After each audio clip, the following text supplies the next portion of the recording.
Donna. Donna. Donna, Donna, Donna, Donna. I'll stop. Hi everyone, welcome back to my floor. I was just about to say that I've been lazy this week, but the truth is that I haven't been lazy this week. I've just been neglectful of my YouTube responsibilities. I got back from my trip on Sunday night and then took Monday off of work, and I spent my entire day off painting and spent every evening subsequently painting. I would show you what I was working on, except that I don't know how much YouTube likes naked bodies. The internet has a weird relationship with nakedness that I find offensive, frankly, because it's just bodies. If you wish to see the painting that I have completed, you can visit my Instagram page, which is linked in the description, because for whatever reason, I've never had an issue posting nude figures in my artwork onto Instagram. Nobody seems to give a rip there, but if you post it to places like Facebook, people get like all angry, which is so confusing to me. It's just bodies. There are dicks on the ceiling of the Sistine Chapel. Like, nudity in art is historic. I don't know why it's such a liability in our modern age, but you know what? I'm gonna get off that soapbox before I say something that I might regret. So at this point, I'm done with that painting, and I have to meet my YouTube obligations and be with all of you in this corner of the internet sphere. So I decided that this week's art project is going to be based around a souvenir that I picked up when I went to go visit my boyfriend. We went to an art museum together in Kansas City, which was very fun, and in their gift shop they had a variety of things that you could purchase, you know, knickknacks and puzzles and books and art supplies. Because it was an art museum, they naturally had some art supplies. And the thing that intrigued me the most was this tiny little book. It's called Mini Masterpieces, and it's basically just a little sketchbook, but each of the pages has a frame printed on it, so they encourage you to put your artwork inside of each frame. They also have provided in sort of the back panel some basics of drawing and composition and stuff like that, so it's legit, but I love the Mini Masterpieces like shtick. Like, I'm just gonna show you the inside cover really quick.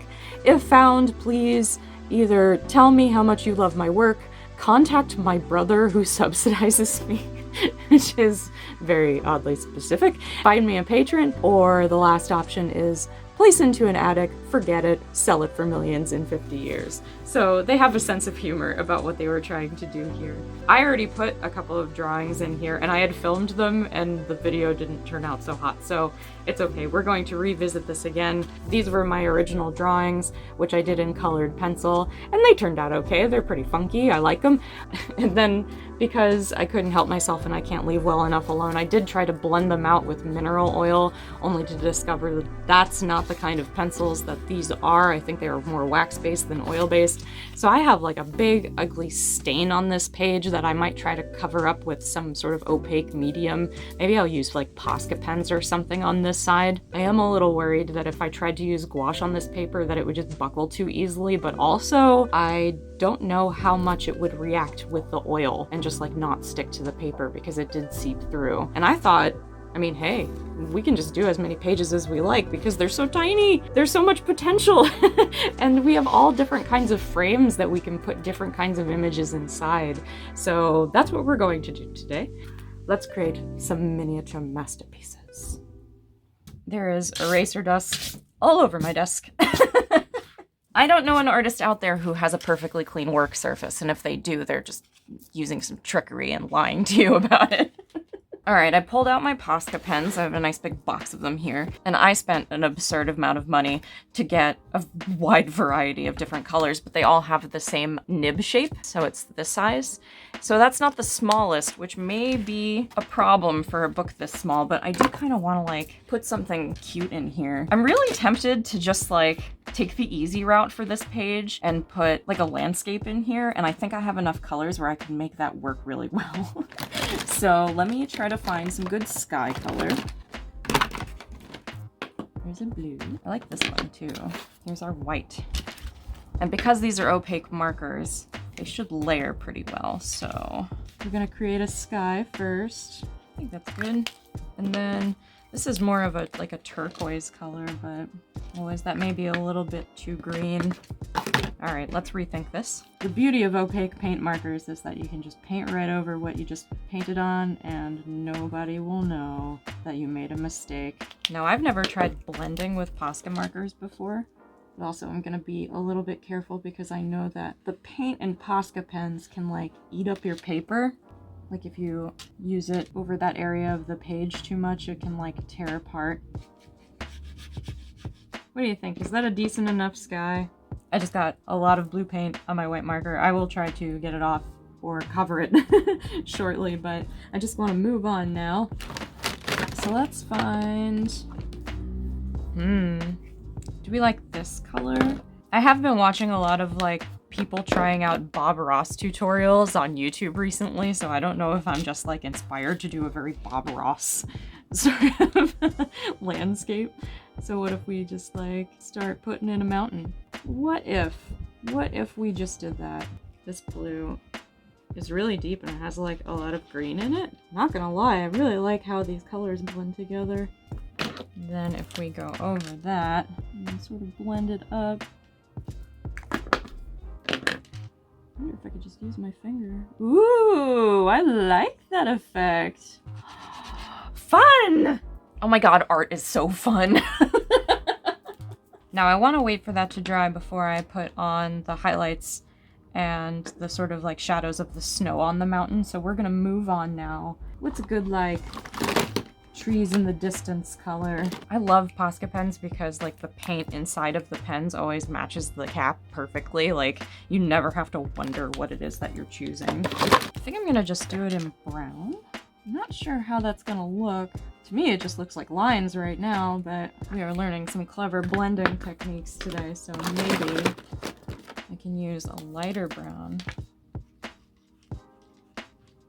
I am having so much fun, like, just blending out the marker with my fingers. I also think we need to do the classic Bob Ross, like, water reflection, which means I'll probably have to go over the brown again. But, you know, we gotta come in on this side, and then we gotta come in on this side, and then using our white color, meet them in the middle. Some of the paper's coming off on the tips of these markers, and I just want to be careful that I'm not just absolutely chewing up the paper. That looks pretty good, actually. Oh no, that looks lighter. Did I use a different brown? Did my eyes deceive me? Yeah. Alright, so now I think I can finally put the snow on this mountain. So let's just decide like where we want the snow to go. He would drag his palette knife across the paper, but we don't have a palette knife. We only have these Posca markers. So we're working with slightly different shapes, considering we have a slightly different brush that we can use for our purposes. And by brush, I mean the tips of the markers. I don't know what they're made out of. What are they? Some kind of foam? I'd be interested to know something like that. So let's see. Oh, you know what I didn't do? I didn't put any happy little clouds. And I think that this landscape deserves some. That's pretty nice, right? I am gonna use this brown color to give us like some foreground land. I'm just gonna color in maybe this area over here. And then because I'm feeling sassy, maybe another little inlet over here. Oh yeah. And then something like that. I know he usually would do like water lines in white, but I don't remember if he would first put down like the ground layer. And I do think over here, I want to put like a bushy tree over on this side. Put some texture on the ground. And then famous evergreens can go here. Just making some happy little trees, just like Bob would have wanted. Putting in these trees with a paint marker is quite a bit different, I feel, than like tapping it on with a brush. There we go. I do think that like needs some highlight. I find myself like working in dots. Oh, I just realized that I have my light source coming from the wrong side. I should have been paying attention to my mountain a little bit more. All right, well, we can fix this. That's the beauty of opaque paint. Here, where'd that darker tree color go? Let's just go back over. Oh yeah. And then we gotta clear this up as well, which I don't really mind. In fact, part of me is kind of dissatisfied with this like lighter green color, but it seems to blend pretty well into the darker green color, so maybe it's okay. And then I kind of want to do like the classic, like, oh no, I may not be able to with something this thick here. Oh man, doing water lines is gonna be rough. Trying to like blend them out a little bit so that they don't look so fat. Oh, I finally got like a decent point. I think that looks pretty good. I also like the idea of like incorporating more yellow into some of this tree highlight over here. Ooh, yeah, look at that pop. Oh, that's so nice. Actually, I kind of want to do the exact same thing in the same 3 colors. Grassy area under this tree. So we put down a layer of this dark green, followed by layers of this very pale green, which I'm not a super fan of until, look at that. And then we go over it. Oh yeah, that looks so cool. Oh, I almost forgot. We have another water line here, sort of at the shore. And if I can get a thin enough line, I might try to clean up right there. All right, so this is drawing number 1. What should we work on next? I think I'm done with the Posca pens for now. For the next page, I'm going to use this 72 pack of Arteza colored pencils that I just bought. The very same that I tried to blend with in mineral oil and it didn't even work. But I think it would be fun to try to like create a drawing on this side using the colored pencils. I realize how limited I am in the types of media that I can use in this little book. It seems to be like paint markers, maybe gouache. I might try that at some point and see if the paper doesn't buckle too much, because it did a little bit with this page because of the paint markers. But colored pencils are always a safe bet. Like, I can't imagine why they wouldn't be. Okay, I whipped out my old phone, pulled up a picture of a goldfish. I do kind of just want to do something rather simple. So we're just gonna draw this goldfish. He's so handsome. He's got a little round body, like that. And then his back does this little motion into the tail, which is very attractive and flowy.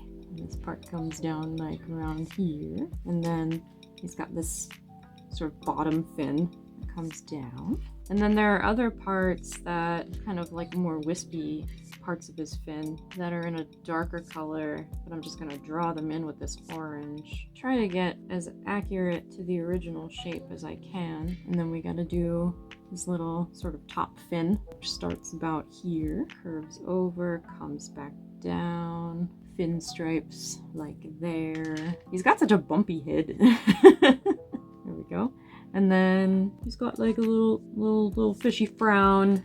And right above where his fin comes out here, there's like his gill, which is about there. And then his big fishy eyeball. I think for my first step, I kind of want to color in the ocean in the background and just get the background out of the way. A lot of these colors in this colored pencil set are really beautiful. And you get a wide variety. Like, there are so many blues.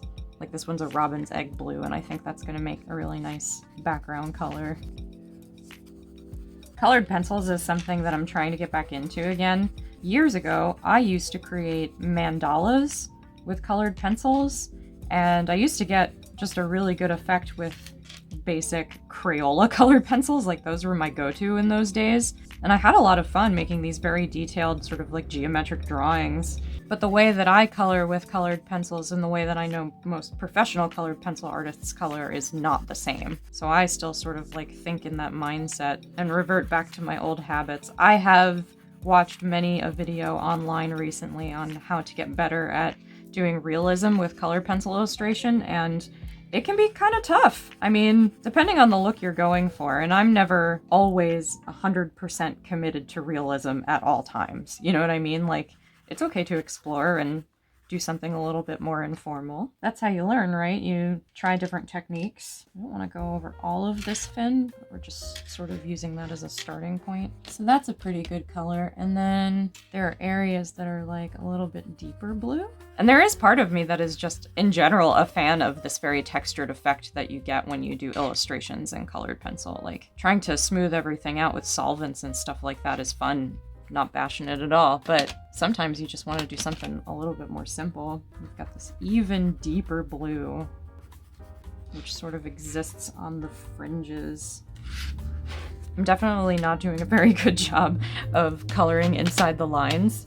There's like a sea floor in this area, and then kind of like an out of focus plant shape right here. And then the sea floor is more of like, it's very much an aqua color, but we don't have an aqua that I can see, so I might just use a green and layer it over this blue, and then maybe put like the robin's egg blue on top of it. It's a little bit more green than in the original picture, but that's okay. Make this a little darker. Meet into the sea floor there. There's some other stuff in the background too, but I kind of want to get to this fish. So that's pumpkin orange, and then there's regular orange.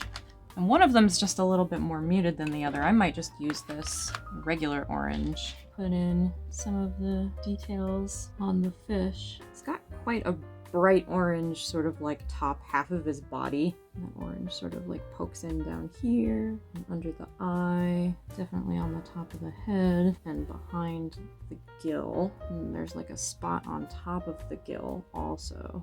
This color under the eye is super deep. In general, this whole top half is really orange, and then sort of like into this part of the body, sort of curves down like that, and gets into the tail, and the tail sort of like fades into a red color because of the way that the light is shining on it, but we're just gonna layer it out very gently.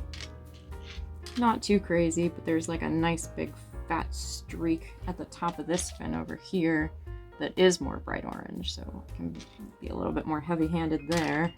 Okay, now should move on to this color, which is very prevalent here and exists. I'm trying to think of how I want to do the fish scales, because you can see them very defined in like the belly area, but I'm thinking maybe if I just come in with like solid color first, and then it will be easier for me to do that. Oh, I should have left a little spot over here, sort of where the back meets the tail, for this like spot of really bright yellow. I wonder how well these pencils erase. I don't think I've tried to erase with them yet. I'm going for it.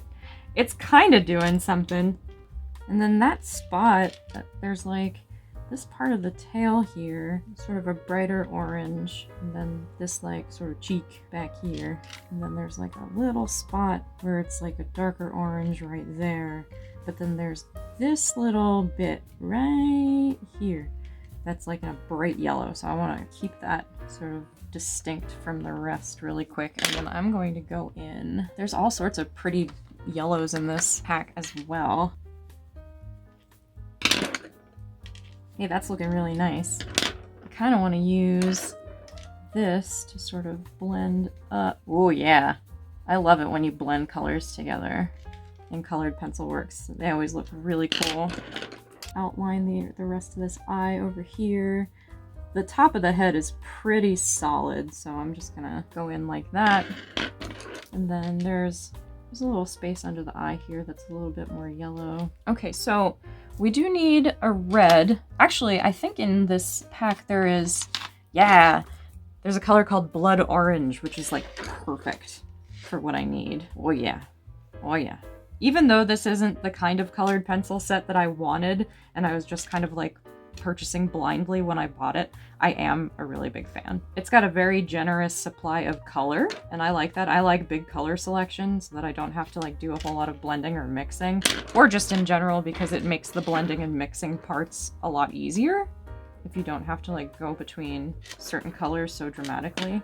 Get that fin in there. I do feel as if it might be handy to have one of these blues on hand, because there is a lot of like blending from one color like very seamlessly into the next, sort of in the tail region where it's like more thin and transparent, like especially right here.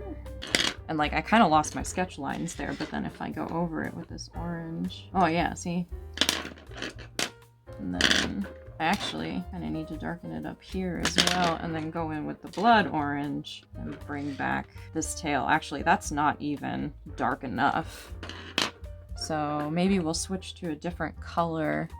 I like the look of this garnet red. Yeah, very deep shadows sort of in this area. This is turning out really pretty. I'm enjoying myself a lot with this drawing. I do have to go in and sort of add the bits of tail that I was saving to sort of blend into the blue. There's like a little fin that's sort of, or it's just another wisp of that tail that sort of exists back there. And then we lost like the underside fin, this one here. There he goes. We'll go over that with the garnet, kind of like blending out the colors in this more transparent part. Ooh, yeah. And then sort of darkening that orange at the bottom, at the top of the head. This sort of behind the fin color. Kind of want to blend those together. Oh yeah, oh yeah. And then there's like these, they're the scales, but from this angle they kind of look like ridges sort of along the back. Like a little bit orange there. And then the underside of the body tends to be quite literally in a gray area. So like there's like a combination of colors, like the belly area is like kind of silvery, so it reflects the blue back a lot. And I feel like getting like a warm gray in here might help. Oh, that might be too light. What could I use instead? It does have some green to it. Do I have a gray that's got more of a green? This one's called Cloudy Gray. It might work. I kind of want to put the details of his little fishy face in here now. Like one side of his eye is pretty gray. The other side kind of comes around like that. From the videos I've been watching, they said that you should always start with your lightest color. Darker gray here, sort of the underside of the belly. Oh yeah. And then it even kind of meets on the other side of this fin. That's where you see a lot of the scales is in more of like a gray tone up till about this area on the body. So it's like kind of hard because there's already so many layers of the colored pencil here. And you know, it doesn't need to look perfect, but I do kind of want it to at least look like scales. And then a lot of them in kind of the forefront of the body go back to like an orange colors. I would say that looks pretty good. Now I do need to give our fish friend the rest of his eye so that he can see. Our little fish friend is so cute. I kind of want to give him a name. Back when I was a wee small child, my very first pet was a goldfish named Joey. And unfortunately, Joey didn't live past the first day that I brought him home. But I still remember Joey, and I kind of want to honor his memory by naming the goldfish that I'm drawing today Joey. He's so handsome. How do you not like him? Darken up some of this fin. Bring the shape back just a touch. Darken up this sort of top part of the body. Oh my god, he's so stinking cute! I love him. I love fish, they're so pretty. I was never really a fan of having them as pets because I prefer things I can cuddle. It's just a personal preference. But I do think that fish are beautiful and I love to draw them and paint them. It's actually really fun to paint fish, especially betta fish with the big swooshy tails. I love them. There was something else that was sort of behind him over on this side of the background, but I didn't actually feel like filling that in. It seemed slightly less important to me for some reason. And now I haven't used the white colored pencil yet, and there is one in this set. I wonder how effective it is at this point because of all of the other things that I've put in here at like sort of brightening up some of the areas that maybe got a little bit too dark. I'm not in love with it. Not with the white. To be fair, also, this might just not be the right type of paper for doing proper blending. Ooh, I like the way that it's blending the background colors together, though. It's like smoothing them out in a way that I couldn't get with the mineral oil. Maybe this is the trick, using white colored pencil as like a blending tool. I know that for like more oil-based colored pencils, you can actually get like a pencil that's made of just the binder that's in the pencil leads that doesn't have any pigment in it. If I could start playing around with one of those. It's a clever idea. Okay, so that smoothed the background color out a lot. That's awesome. I don't want to put it over any part of the fish though, but I don't want to be a little bit brighter. It's just not showing up as much as I hoped it would on top of some of the parts of him. And then I still don't feel super satisfied with like how deep the color is on the front of his face. So let's just darken that up really quick. There we go.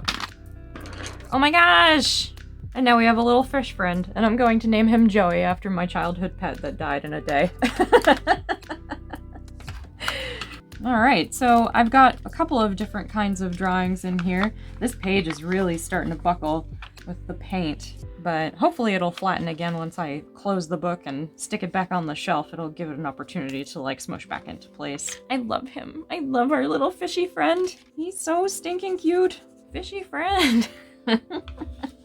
And then I just wanted to give you another look at the previous pages that I did because I filmed it, but there was improper lighting and you couldn't really see what I was doing. But I wanted one scene to be modern and one to be a little bit more classical, but they ended up both looking kind of modern, and I think that's okay. So I did this kind of like psychedelic street scene with the crazy sky and everything's like a very slightly off color, and then I did more of like a traditional style portrait on this side because I loved the shape of that ornate frame. I thought it was really pretty, and I created a cute little lady character that I really enjoyed coloring in, and those were done using colored pencils. I was actually practicing to see the difference between the Artisas, which is on this side, and my trusty old Crayola colored pencils, which I used on that side. So that's the original page that was in here. And then today we have done one landscape using Posca paint pens to cover up the mineral oil stain that was on this page previously, and then a very attractive goldfish that I'm incredibly proud of. I am slightly ashamed of myself that I couldn't stay inside the lines on the border. I was being a little cavalier with my strokes. But you know what? They don't erase badly. Let's see. I was coloring so lightly that I think that they'll come off without compromising our delicate drawing here. Hey, that looks better. Very pretty. And his name is Joey, and we love him. Gosh, there's so many other kinds of frames in here, and I love how like they all look different. You do see some repeats, like this frame is on the first page, and then I think they just keep repeating. But, you know, they give you a good variety. I think there's like 7 or 8 different kinds of frames that you can find in here, and if you put something inside of a frame from the get-go, it makes it look like it's a finished artwork, even if it wasn't intended to be. And I think that that's actually such a clever little gimmick for a tiny little souvenir booklet like this. This thing only cost me about $3, and I think it was a very worthwhile expenditure because there were so many other things in that gift shop that I could have bought, but this seemed the most travel friendly, and I was just so charmed by the shtick that they were going for with this cute little mini masterpieces portfolio that you can carry around with you. Ah. Oh no, I have to hold the camera here. We're just gonna embrace the chaos this week, you guys. I hope you've enjoyed my video this week and it has been fun and relaxing, and that you enjoyed the artwork that I made with all of you today. I certainly am very proud of my goldfish friend. I think he's cute. He turned out really well, and I'm also very proud of my Bob Ross inspired landscape. I will see you next week at the very least. I might stop doing midweek videos only because as it sort of tips into spring and summer, I'm just not going to want to be spending so much time inside. But 1 video a week sounds very reasonable, so at the very least I will see you then.